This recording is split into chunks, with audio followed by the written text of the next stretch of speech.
Look, you don't want to ruin someone's day. I was in the gym the other day, and this like young lad was like, he's like kind of like my demographic audience. He's kind of like you boys as well. He was 17, so he's a year younger than me, and he super into the gym. I've seen him a few times already. Like I know like who he is, but I don't know who he is. If that makes sense. Like I've seen him before, but I don't know his name or anything like that, right? And I seen him working up on bench press with PR, and I was like, fuck, like good going. Like he's a strong lad. Like I was proud of him. I saw him. He kind of reminded me of like my younger self in a way. Like I was proud of him for some reason. I was looking at him. I've never done this before ever. I was like looking at him. I was like, damn, like I'm actually proud of this kid. Like I must have seen him when he was younger and he was doing the same thing and it was kind of stuff like that. And he worked up to his PR and then he asked for a spot off this guy. The guy spotted him, grabbed the bar off, didn't let go of the bar, went down and just pulled it straight back up. The kid was fuming. The kid was fuming. He went up to the guy and was like, "Oh, no worries, thanks bro, whatever, whatever." Walked outside angrily, by the way, as you would, because you're going for a PR. Like this means a lot to some people, especially like people like us, people like me. Bench press as well. That's like the staple, right? And that means a lot to some people. Like when you just ruin someone's day like that, imagine that's the one time you could have got it up. It was his day, that one rep, and you just spot like that. You know, you're gonna ruin someone's day if you don't know how to do it. You're gonna be hated in the gym, not hated in the gym, but people aren't gonna like you as much as if you knew how to spot. And this is what I'm here to talk about you to teach you today, because he then come up to me. He asked me, he was like, I wanted to do a bench press, and this guy couldn't spot me too well. Can you spot me as well? Because like, and I was like, yeah, bro, of course. Went up. His PR was 80. Was it 85 kg PR? You unrack the bar. You watch him do it. Flies up. I'm like, fuck it, bro. I was so hyped. I was like, bro, do 90, do 90. And he was like, you sure? He was a bit naive, and I was like, then he came up to me and was like, oh, should I do 90, do you reckon? And I was like, fuck it, go for it.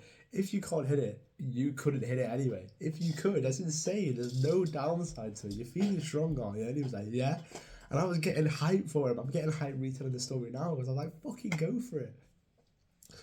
Put 90 on the bar, has a long enough rest time, he's waiting in front of the fan, cooling himself down. Gets back under the bar, unracks,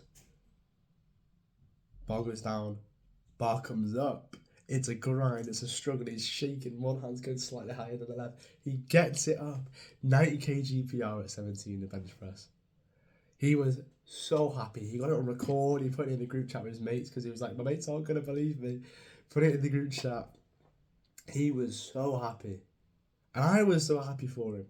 And that wouldn't have been able to happen, that insane moment. Like, we were dapping each other up, having each other up. He was like, that's insane. Like, I'm so happy. That wouldn't have happened if no one knew how to spot him. You know?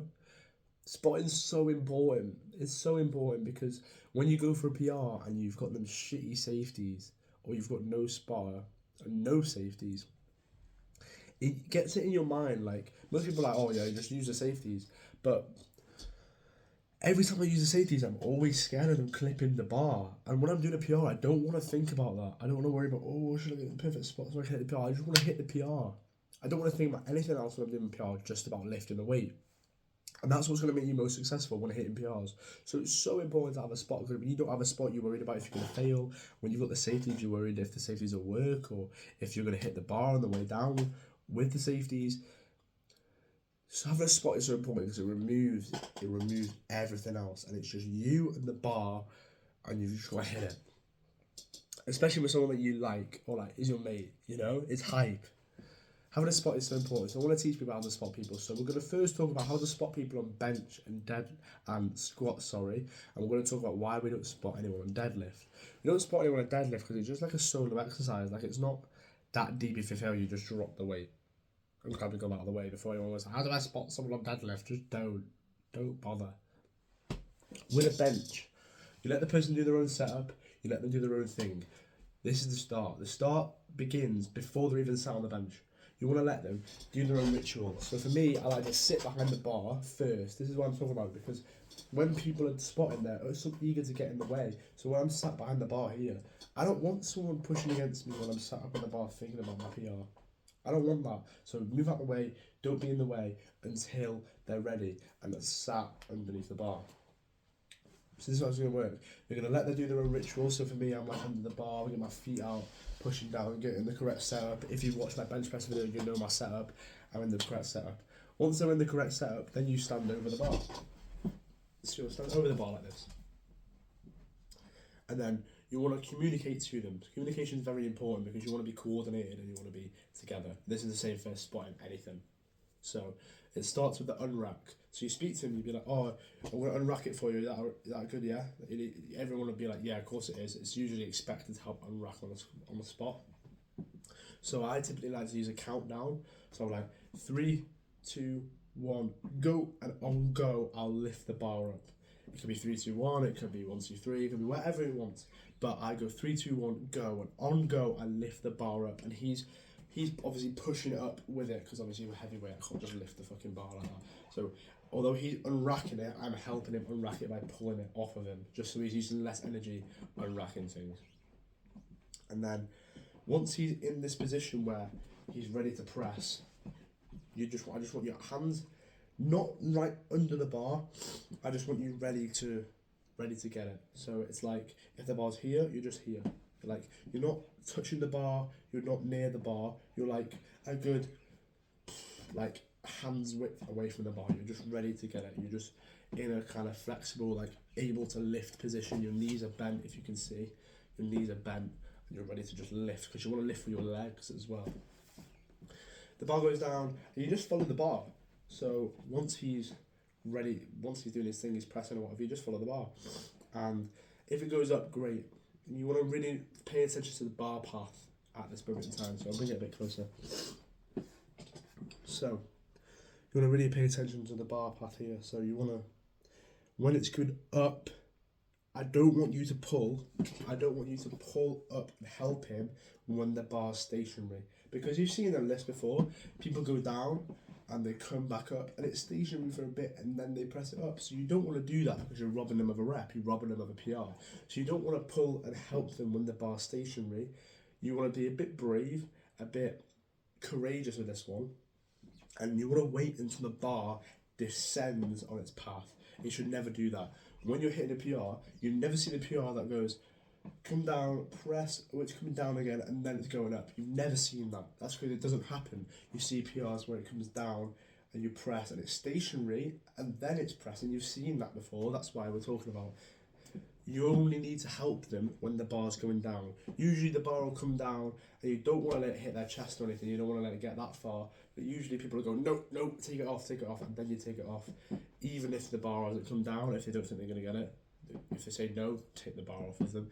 But as soon as you see that bar dip, so it's going down, it's coming down, it's coming down, it's coming up, and now it's going down, then you pull. So as soon as you see the bar descend, press, and it's coming back down while they're trying to press, then you take the bar off it. Don't take it when it's stationary. Take it when the bar is coming back down, even though they're pressing as hard as possible. And that's how you spot on a bench press. And obviously, you're over here and you're lifting with your legs and your arms, your whole body, and you're just racking it forward. Obviously, you know that part. So yeah, don't touch the bar until you absolutely necessarily have to and save them, because everyone knows if you touch the bar, it doesn't count. And with squats, it's a very different. I don't like one person squat spotting at all, because you have to. It's really awkward, especially if it's with a girl or something. Like it's just really awkward. You have to like probably like wrap round and like hold them and whatever and pull them up. I don't like it at all. I like having two people, one person either side. Especially with heavier weight, you actually can't spot with one person. So it depends how strong you are as well. Typically, I just use safeties on squats, because I feel like I get to a certain point in depth and then I can go even lower. So I go to a certain point in depth, which is good for squats, but my body physically can go lower. So if it needs to go lower, I'll just lower it a little bit more and hit it on the safeties. Safeties typically work for me on squats. If they don't work for you on squats and you want a spotter, then have a spotter either side so they can like grab the bar, the big barbell on either side. That's what I typically like for squats. I don't like the single thing of like, oh, hold around you, press up against you and stuff like that. Especially again, if it's a girl or whatever, you're a bit nervous. You probably get a fucking restraining order or something. No, but I like a person either side and just hold the bar like you're sat here and you're just gonna grab the bar and just lift it up. It's that simple. With the person pushing up as well and you and the other guy on the other side, you should be able to get the bar up. Rather than one person spotting, which I think is insane on a squat. Obviously, we don't spot on deadlifts. Now we're going to go into other exercises. So we're going to talk about dumbbell movements first, and then we're going to go into machines. So with dumbbell movements like incline press, I want to go over some exercises that we're not going to spot on as well. So we're not going to spot on like bicep curls. We're not going to spot on. You could help with assisted reps on tricep pushdowns, but again, like these simple isometric exercises, you wouldn't really need a spot on just because with isometrics, you're not typically going really, really heavy to need a spot anyway. It's always the compound exercises where they're heavier and there's a risk of like, oh, if you fail kind of thing. With isolation exercises, kind of not like that. So we're going to talk about obviously incline and shoulder dumbbell press. So what I typically like to do is I like to stand behind them and push their elbows up. So if they're coming down, again, you take the general rule of like only spot them when it's coming down, not when it's stationary. If they're coming down, it's stationary and then they're pressing up, it's fine. It's when it's coming up and then it's coming down, that's when you help them. I've typically found that spotting an incline and shoulder press doesn't really work. I've seen a thing though, I've seen a video and it's like you're supposed to grab here. Like if you see this point in your elbow here, if you grab it like this, like that, it's supposed to actually help them stabilize and like be able to press it up. I've never tried it. Apparently it works. I don't really know. So you can try that if you want. But typically with spotting on shoulder press and stuff like that, I push the elbows. So I'm like this, push the elbows up.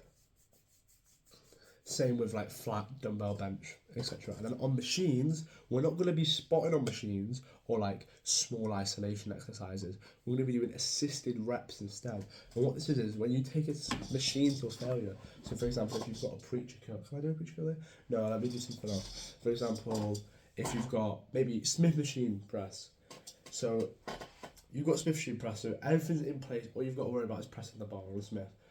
So you can do as many reps as possible by yourself, and then you're going to do assisted reps past failure. So what this basically means is it's a very good technique. If you want me to make a separate video on the importance of assisted reps, partials, lengthened partials, etc., I can do. We teach stuff like that, by the way, in the first thing in the description of my pay product. Best pay product to get you the best physique as a teenager, just like I have, top 1% physique in my age category. But when you're doing assisted reps, for example, you let the person do as many reps as they possibly can until they achieve failure. And then again, we use a general rule of on that final rep where they can't do any more, you wait until the bar's coming back down, and then you use as minimal force as possible to push the bar up. So they're pushing as much as possible, and you're using as minimal force as possible to help that bar up. And you do that for a few more reps until it gets to a point. I usually typically take a rule of like 3 to 5 assisted reps is about as maximum as I would go, just because you're then over fatiguing if you do anything more than that past failure. But that's excessive. If you want to do it for the mindset, sure, go for it. I'm not disputing that, but for pure gains and hypertrophy, it probably anything more than 3 to 5 assisted reps is just going to be over fatigue, and you basically just going to be pulling the bar up at that point, and they're not going to be able to press anything. So for machines, I want you to do like assisted reps and partials, where you just, all the general rule is, again, wait till the bar to drop before you help them. And when you do help them, use as little force as possible to be able to get them up. You'll be able to get used to that feeling as you're doing more and more, so just keep the practice going. And the importance of all these things, you're like, why do I need to spot people? The importance of it is you make friends. I made a friend the other day because he benched 90 kg for the first time. I made friends with so many people, whether they're 40 or 17, like that boy was. And it comes through spotting, and then it's also helpful when you need people to spot you as well, because you're like, oh, I spotted you, so can you spot me now? And then you get into a conversation. You can ask girls to spot you, you can ask to spot people. Like, it's great. Like, there's no thingy from it. I love to have a conversation with girls like, oh, you can spot me, and I'm like, no, I can never lift as much weight as you could, stuff like that.